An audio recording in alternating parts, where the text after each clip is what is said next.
My name is Nadia Calloway. I am 34 years old.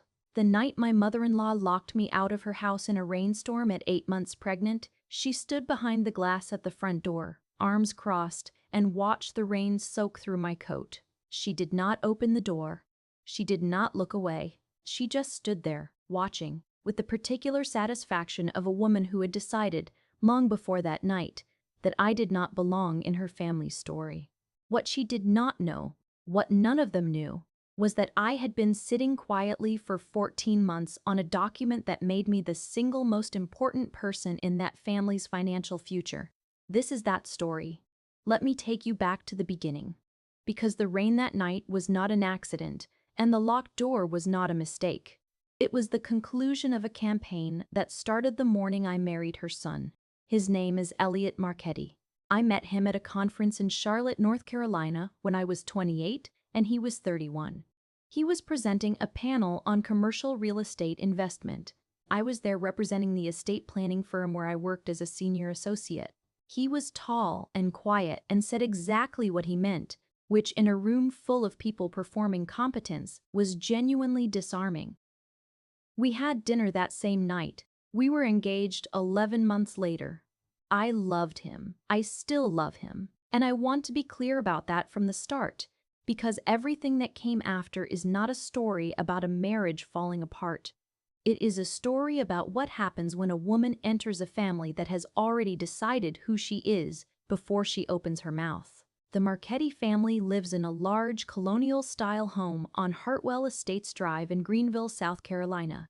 The house has 6 bedrooms, a wraparound porch, and a manicured front lawn that Elliot's father, Raymond Marchetti, tends personally every Saturday morning as if the neighbors are watching and grading him. Raymond is 62 years old. He retired early from a regional banking group and now manages the Marchetti Family Trust, a vehicle established by his own father in the 1980s to hold commercial property assets across 3 states. The trust is substantial. I will get to the exact numbers later. Elliot's mother is Constance Marchetti. She is 60 years old and she has managed the social and emotional economy of the Marchetti household for 3 decades, with the efficiency of someone who believes that love is a resource to be allocated strategically, not given freely. She is not cruel in a loud way.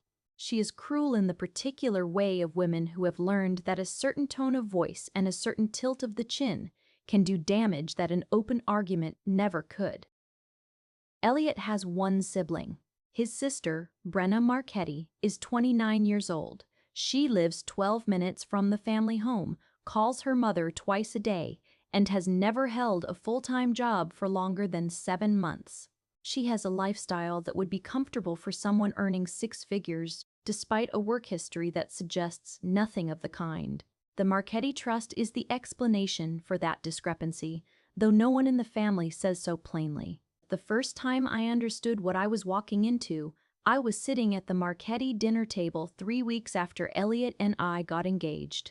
Constance had made pasta, which she announced 3 times before we sat down as though the effort of cooking required acknowledgement. She asked me what my family did, and I told her about my parents, both teachers, both retired, both living in a small house in Raleigh they had owned since before I was born. Constance nodded slowly, the way people nod when they are filing something away. Then she looked at Brenna and said, "Elliot always did like projects." She said it lightly. She said it with a small smile. She did not look at me when she said it. I looked at Elliot. He was cutting his pasta, and he had heard it. I know he had heard it. He did not say anything. That was the first example. The second came at Christmas, 8 months later. Elliot and I were not yet married. I had flown to Greenville and driven to the Marchetti house with a wrapped gift for everyone on the list Elliot had given me, including Brenna, who had not spoken more than 20 words to me in all the months we had been together. Brenna opened my gift, a leather notebook I had chosen carefully because she had mentioned once in passing that she journaled, and said, "Oh." 1 syllable. Then she looked at her mother and said, "Did you see what Elliot got me?" She held up a small piece of jewelry that Constance had apparently helped Elliot choose. and the two of them talked about it for 4 minutes while I held my coffee and watched. The third example is the one that mattered most, because it was the first time Constance said the quiet part out loud. Elliot and I were married in September. It was a small wedding, beautiful, intimate, at a vineyard outside Asheville. The guest list was 40 people. 3 weeks later, Constance called Elliot while I was in the room, and I could hear her through the phone clearly enough to catch every word. She said, "I want to make sure the house is still in the right name. If things don't work out with Nadia, we need the family assets protected." Elliot said, "Mom, we've been married 3 weeks." Constance said, "I'm just being practical." He ended the call. He looked at me. I looked back at him. Neither of us said anything for a moment. Then I said, "How long has she been like this?" And he said, "My whole life." That was the moment I stopped expecting Constance to change and started paying very close attention instead. I need you to understand something about the 14 months that followed, because the public moment I am going to describe to you did not come from nowhere. It came from a period in which I watched a pattern repeat itself so consistently that it stopped feeling personal and started feeling like data. Every family dinner, Constance seated me at the end of the table farthest from the conversation. Every holiday, the gifts I brought were received with the same polite indifference. Every time I spoke about my work, the subject changed within 30 seconds. Constance referred to me in front of me as Elliot's wife, never as Nadia, as though giving me a name would require giving me a place. When I became pregnant, 12 months into our marriage, I made the mistake of believing that this would change something. The baby was due in February. I told Elliot on a Tuesday night in June, sitting on the floor of our kitchen with a test in my hand and tears running down my face, which I will tell you now was the last time I cried about anything related to the Marchetti family. We told Raymond and Constance 2 weeks later, over dinner at their house. Raymond raised his glass. Constance smiled and then said, "We'll need to talk about the trust provisions for any grandchildren. Raymond, remind me to call the attorney." She said it before she said congratulations. The congratulations came approximately 4 minutes later, after a conversation about asset protection I had not been invited into. The weeks that followed were, in the language of the Marchetti family, complicated. Brenna told Constance that having a baby in the family would change the dynamic. I know this because Elliot's cousin, a woman named Jules who had never been afraid of the truth, sent me a screenshot of a message Brenna sent her that read, "Mom's worried the baby is going to become the thing everyone fuses over, and then Nadia will have more leverage in the family than she deserves." More leverage than she deserved. I saved that screenshot. I saved everything. My work was the thing they dismissed most reliably. I was a senior associate at an estate planning and trust administration firm. I worked in a world built entirely of documents, provisions, beneficiary designations, and legal structures. I had passed my credentials in fiduciary law. I had managed trust portfolios for families considerably wealthier than the Marchettis. They knew this. They simply chose not to think about what it meant. Now I need to tell you about the rain. It was a Thursday evening in late November. I was 32 weeks pregnant. Elliot was in Atlanta for a 3-day work conference. I had driven to the Marchetti house because Constance had called and said there was a family dinner and that I should come. Those were her words. I should come. As though my presence was an obligation being discharged rather than a family member being welcomed. I arrived at 6:47 in the evening. I brought a dish I had spent 2 hours preparing. The rain had started on the drive over, lightly at first, and by the time I pulled into the driveway, it was coming down seriously. I got out of the car, moved carefully, because I was 32 weeks pregnant, and a parking lot in the rain is not a place for hurrying. And I walked to the front door carrying the dish and my bag. I knocked. From inside, I could hear voices, the television, the particular sounds of a house full of people. I waited. I knocked again. I could see light under the door. A shape moved behind the frosted glass panel beside the door frame. I raised my hand and waved in case whoever was there hadn't seen me. The shape stilled. And then, nothing. The door did not open. I stood there for 4 minutes in the rain. I know it was 4 minutes because I looked at my phone at 6:47 when I arrived, and I looked again at 6:51 when I called Elliot. His phone went to voicemail. I called Constance. Her phone rang 5 times and went to voicemail. I texted, "I'm at the front door. I think you might not have heard the knock." No reply. At 6:53 I called Brenna. Brenna picked up on the third ring, and I could hear the television and voices in the background clearly, which told me exactly where she was. "Oh," she said, "I think Mom changed the plan. There's no dinner tonight." I said, "I'm standing outside your mother's front door, in the rain. I can hear the television." A pause. "I'll tell her you called," Brenna said, and she hung up.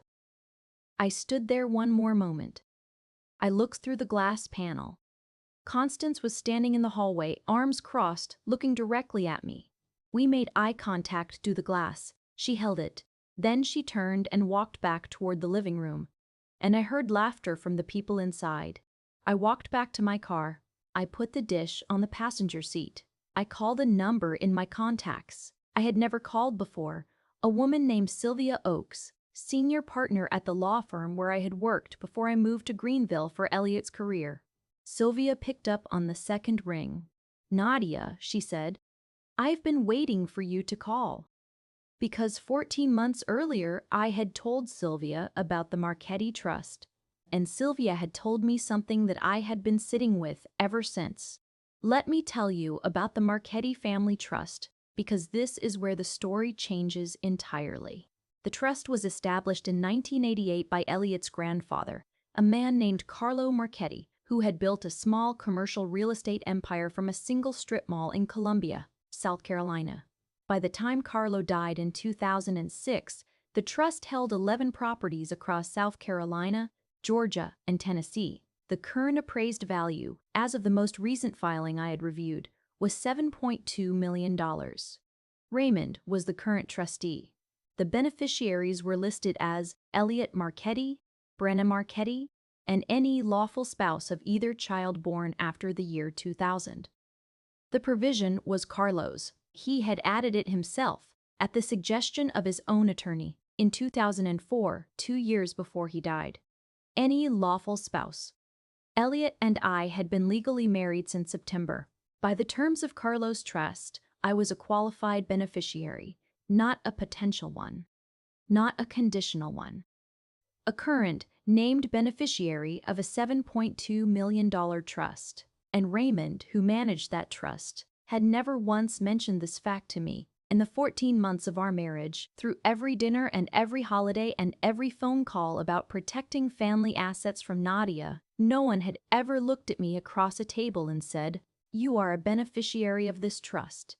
But I knew. I had known since month 2 of our marriage, when I had done what any competent estate planning professional does upon entering a fiduciary family structure. I had pulled the public trust filing from the county recorder's office and read every page. I had said nothing. I had built in silence.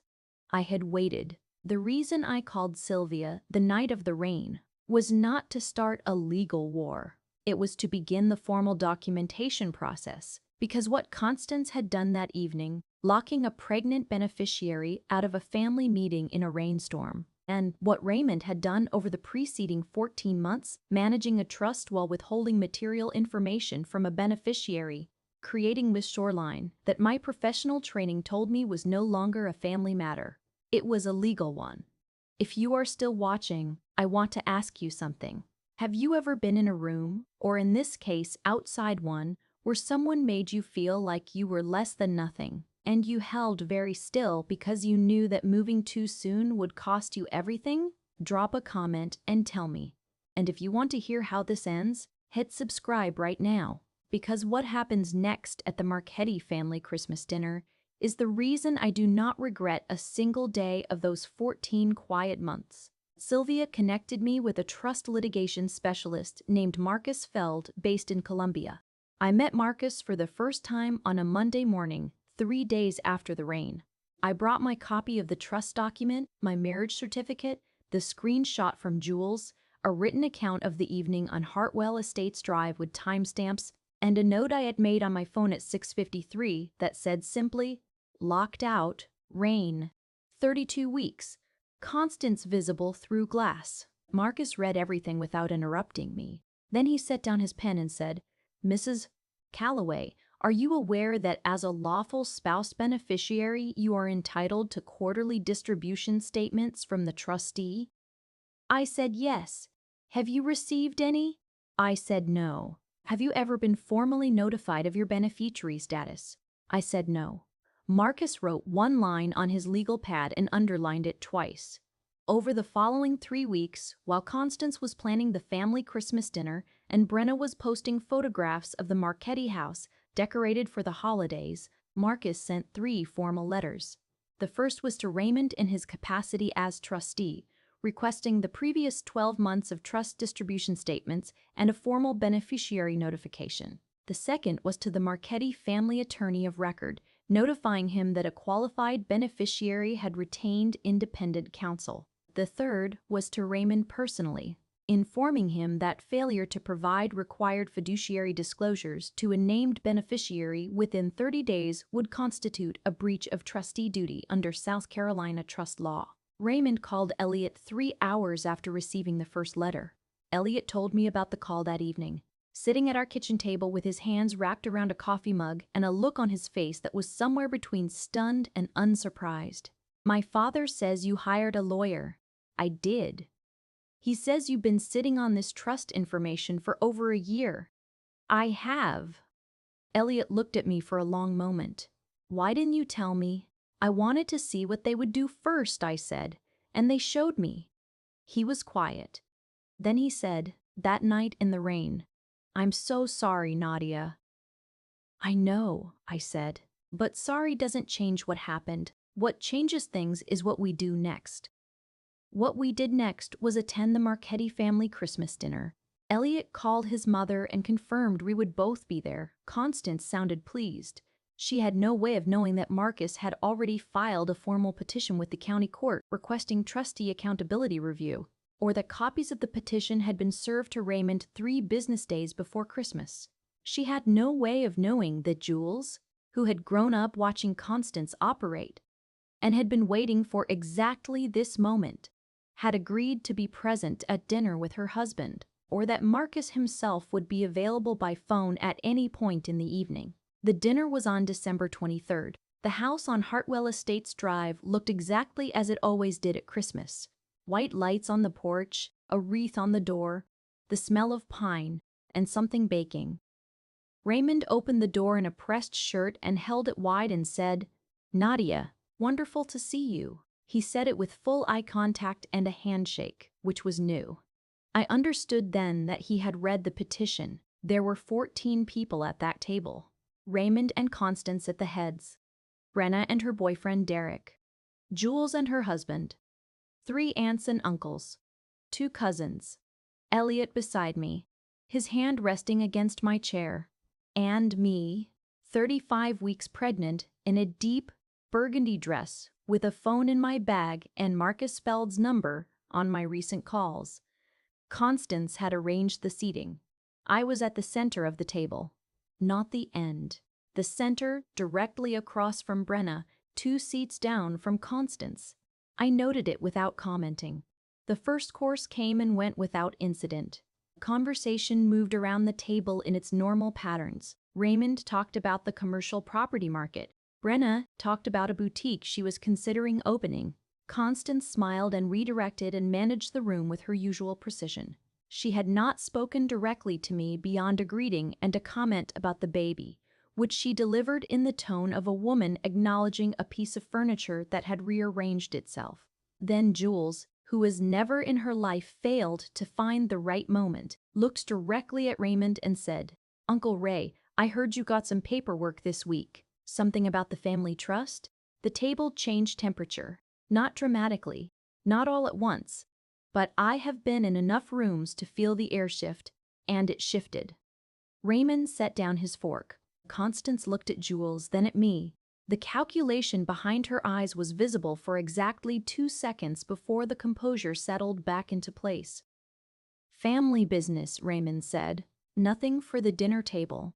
Oh, Jules said pleasantly. I just thought it was interesting. Given that Nadia is a beneficiary and apparently nobody told her. The table went quiet. Not the brief, polite quiet of a conversation-changing subject, the deep quiet of a room where 14 people have simultaneously realized that the ground beneath them is not what they thought.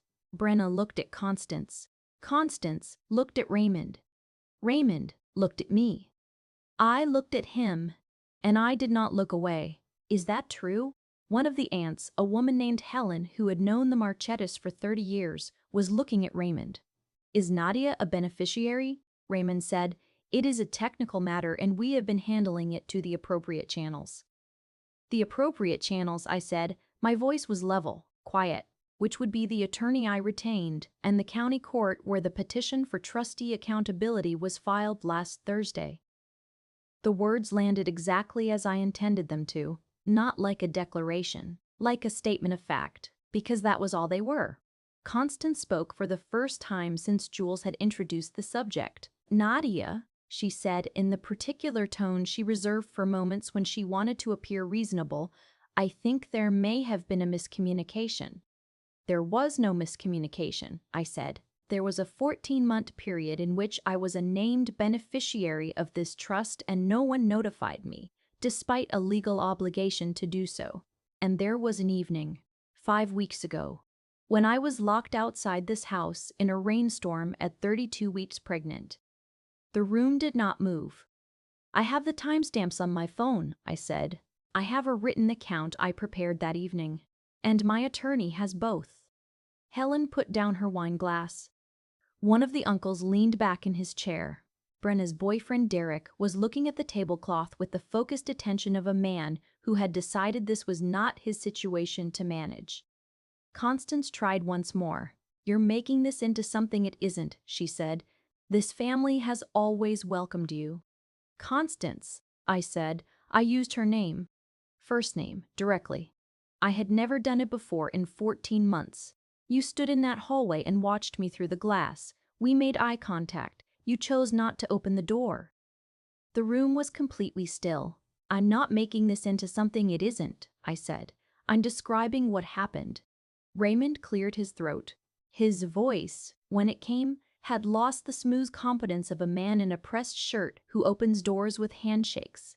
Nadia, I want you to know that I intend to be fully compliant with the terms of the trust going forward. I should have notified you earlier and I take responsibility for that. Your attorney will be confirming that in writing, I said. Marcus Feld will be in touch Monday morning. Then I picked up my fork and I continued eating. Jules caught my eye across the table. She did not smile. She just looked at me with the quiet acknowledgement of a woman who has been waiting a long time for a particular truth to have a room full of witnesses. Brenna left the table before dessert. Constance stayed, but the performance she had maintained for 3 decades of dinner tables was visibly smaller. Raymond spoke very little for the rest of the evening. Helen asked me about my work. For the first time in 14 months at a Marchetti family event, someone asked me about my work and I answered without being interrupted. The weeks that followed came in layers.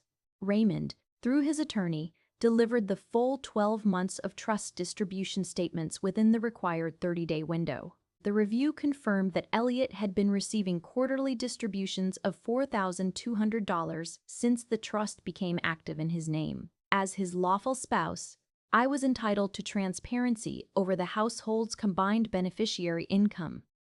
I had received none.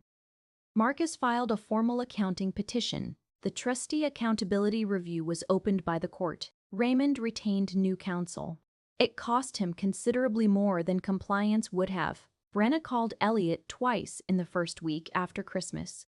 The first call was to say that I had ambushed the family. The second call, which came 4 days later after her attorney had apparently reviewed the trust document, was quieter. She said she just wanted to understand what the process would look like going forward. Constance sent me a text message on December 28th. It said, I hope we can put this behind us for the sake of the baby. 7 words about the baby. Not one word about the rain.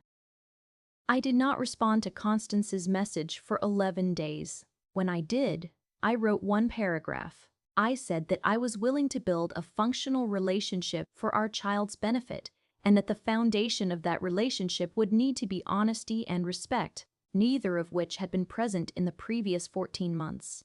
I said I did not require an apology, but I would require a change in behavior. I sent it on a Sunday morning from the chair in the corner of our nursery, where I was sitting in the quiet of a house that was about to become something larger than it had been. Our daughter was born on February 9th at 4:17 in the morning. 7 pounds, 3 ounces. We named her Frances after Elliot's grandfather, Carlo's wife, because Frances was the one who had insisted Carlo add the spouse provision to the trust in 2004. Elliot told me that story the night we came home from the hospital. I thought about Frances Marchetti, a woman I had never met, who had looked at a legal document decades before and quietly made sure that whoever her grandchildren brought home would be protected. I understood her completely. Raymond came to meet Frances at the hospital. He brought flowers. He held her carefully, and his face did exactly what faces do when they hold a newborn, and for a few minutes, he was just a grandfather and not a trustee who had failed his fiduciary obligations. I let the moment be what it was. I did not need to own it. I just needed to be present in it. Constance came the following day. She stood at the door of the hospital room, and for the first time in our entire relationship, she did not know what to say. The composure she had maintained through every dinner and every Christmas and every locked door was not in the room with her. She looked older. She looked uncertain. She said, "She's beautiful, Nadia." I said, "She is." Constance sat in the chair by the window for 45 minutes. She did not try to manage anyone. She just sat there. It was the most human I had ever seen her. The legal process concluded in April. Raymond agreed to a formal accountability structure going forward, with quarterly beneficiary statements, an independent co-trustee appointed to oversee compliance, and a written acknowledgement that all lawful spouses of named beneficiaries had been formally notified of their status.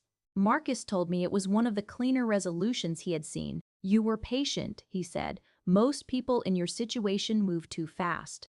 I had time, I said, and a very good reason to wait. I want to speak directly to you now because I know some of you watching this have been in a version of that driveway.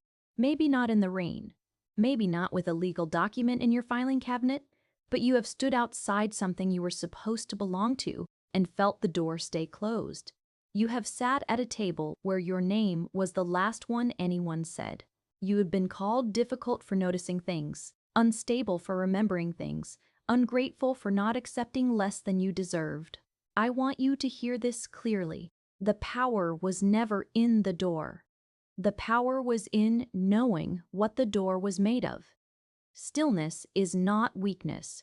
Patience is not passivity. Sometimes the most devastating thing you can do is simply wait, document, and know exactly what you are owed. There is no version of the Marchetti family story where Constance becomes the mother-in-law I deserved from the beginning. She is who she is, but she is also the grandmother of Frances, and that relationship has its own shape now, one that I did not design and do not control. That is the part none of the revenge stories tell you. The ending is not clean. The relationship does not resolve into warmth and apologies and shared understanding. It resolves into something quieter and more complicated, something that requires you to hold the truth of what happened without letting it become the only thing you carry. Raymond calls Elliot every Sunday. He asks about Frances. He does not bring up the petition. Brenna has been polite, not warm, but polite. That is enough for now. Constance waters a small plant she brought when she visited the nursery for the first time. It is sitting on the windowsill in Frances's room. I have not asked her about it, but I leave it in the sun. Grandma Frances, the one I never met, put a provision in a trust 20 years before I was born that protected me before she knew my name. I think about that sometimes, sitting in the chair by the nursery window in the early morning when the house is quiet and my daughter is asleep. I think about women who move quietly and carefully and ahead of schedule, who plant things in the ground for people who have not arrived yet. I hope to be that kind of woman. I think, in some small way, I already am. If someone in your life has ever made you feel like you were an inconvenience in a space you were fully entitled to occupy, you do not owe them your anger. You owe yourself your clarity. Keep your documents, know your rights, and do not open the door for anyone who has already decided you don't deserve to come in. Tell me in the comments, what would you have done the night of the rain? Would you have knocked again? Or would you have walked back to the car and started making phone calls? Thank you so much for spending this time with me and with Nadia's story today. If something in this video hit close to home, I want you to know that you are not alone, and the fact that you are here, watching, listening, paying attention, means something. Every week, we hear from women who say these stories gave them language for something they had been living for years but could not name. That is why we are here. Leave a comment, share this with someone who needs it, and please subscribe so you do not miss what is coming next. We put out a new story every single day, and I promise you, the next one is already something you are not going to be able to look away from. This community is built by every one of you, and I am genuinely grateful for every single person watching right now.